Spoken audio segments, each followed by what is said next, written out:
Sopir angkot di Ambon demo tolak penghapusan BBM Premium dan kenaikan harga Pertalite. Sopir angkot semua trayek di Kota Ambon seruduk gedung DPRD Kota Ambon di kawasan Belakang Soya Serimau Ambon pada Kamis 26 Agustus 2021 siang. Mereka menolak penghapusan bahan bakar minyak atau BBM Premium dan kenaikan harga Pertalite khusus. Pantauan tribunambon.com di lokasi, masa aksi dari paguyuban sopir angkot di Kota Ambon telah berkumpul di bawah JMP. Selanjutnya, masa berbondong-bondong bergerak menuju kantor DPRD Kota Ambon. Meski tanpa membawa poster tuntutan aksi, seorang sopir mengatakan mereka tidak mengetahui terkait penghapusan BBM Premium bersubsidi itu.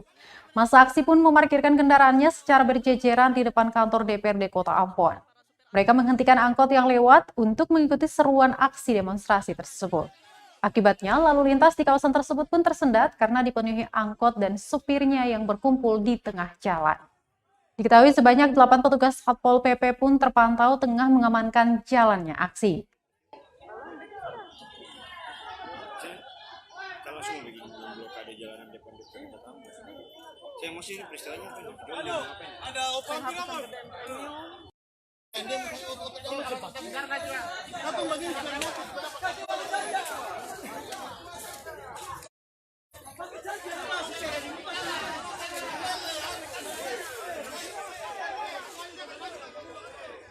Terima kasih sudah nonton. Jangan lupa like, subscribe, dan share ya.